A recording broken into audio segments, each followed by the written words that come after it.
Hey, we are talking today about how to build better boundaries, how to stop all the people pleasing. I'm Terry Vanover, and I've helped hundreds of divorce clients heal after divorce and heal their underlying abandonment wounds that are keeping them stuck and that are keeping them from creating healthy relationships in their next chapter so they can transform their lives. So, one of the best things about having great boundaries is that you are more confident, you're more secure. But what people don't realize is that, especially women, is that other people feel more confident and feel more secure in your presence.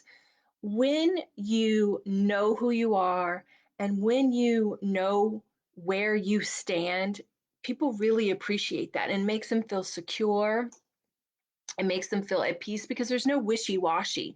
And the thing is that people who are very honest and upfront and very forthcoming, it's very kind. I think there's this misconception with people pleasers. They think like, oh, if I'm dishonest and I just tell these little white lies and I'm not honest, like it's being kind. I'm just being kind.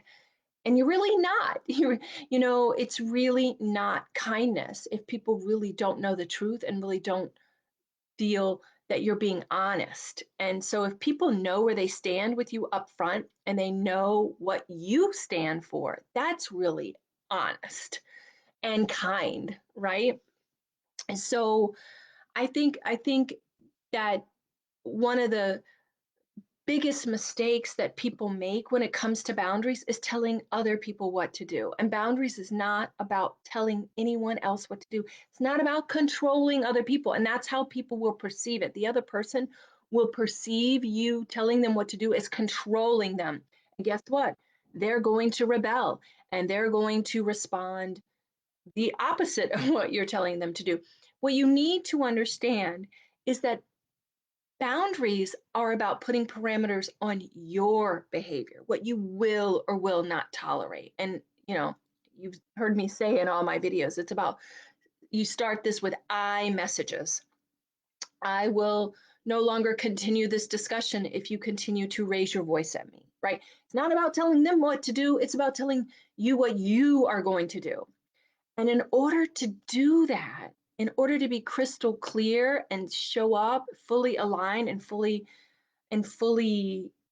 present and grounded, you have to do the inner work. I had this former client and she was a huge people pleaser. And it all came from her abandonment wounds. And when I talk about abandonment wounds, I'm not talking about physical abandonment. I'm talking about her emotional needs were not met as a child. And one of the things that came up was how the environment in which she was raised was very judgmental, in addition to some other things, not feeling seen, not being heard. She was the youngest daughter in four older brothers. So you can imagine a lot of her emotional needs were not met as a child.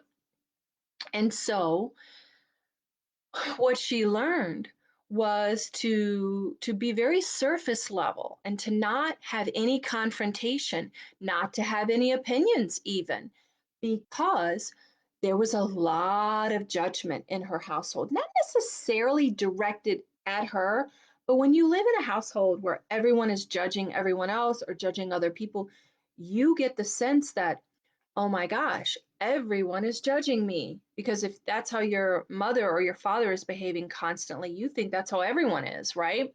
You think everyone's judging you. And so the internal message is, I'm not accepted as I am. As a child, you internalize that as I'm not accepted just as I am. And so you start to mask and you start to show up differently and you start to be whatever it is that you think other people needs.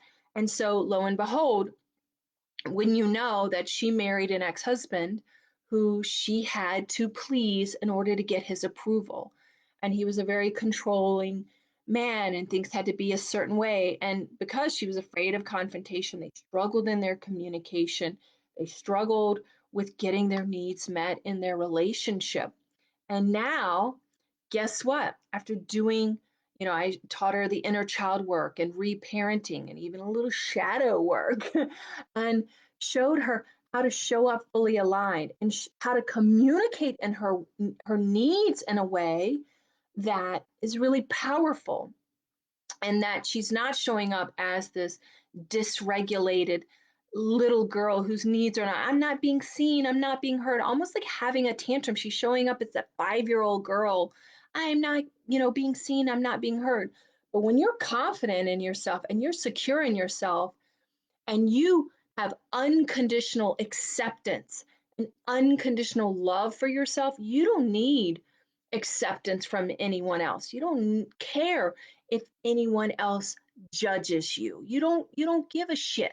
And so when you show up that way, hey, take it or leave it. You don't like it, your problem, not mine. That is really powerful. And again, what you need to understand is that people are actually attracted to that. They really value someone who's forthcoming and has boundaries, and they know where they stand around that person. And you know what? You don't like me, that's okay. I'm not for everyone, and that's okay because you love yourself and you accept yourself. And then you can start to communicate your needs in a way that other people can hear and receive, and you can follow through on those boundaries because you've done the inner work to know that you matter, that you're worthy, that you are unconditionally loved, and that your needs matter. And if that person can't fulfill them, and this is where it really plays into play when you're dating after divorce, because so many people haven't done the inner work, and they go out into the dating world and they minimize the red flags because those abandonment wounds are getting somewhat soothed, and that void is getting filled by an outside person, but you're dismissing all those red flags, and then you get into trouble in the dating world. But when you show up confidently, you show up secure, you have good boundaries, and people respect those boundaries, then your dating life completely changes. Your life after divorce changes. Your communication with your ex changes because you're not telling her or him what to do. You're only responding what you will do in those scenarios, in those situations. So if you want to show up differently and co-parent differently, you want to show up more powerfully, you want to be more confident, you want to be more secure, especially in the dating world, more confident with the ex, stop playing their games and their manipulation. You got to jump on this free resource that I have where we dive deeply into the 3 keys for finding peace in the aftermath of divorce, where I show you how to trust yourself again, even if you have a high conflict ex. So reach out to me, hashtag yes below, and I'm going to get those details for you. All right. Talk to you later.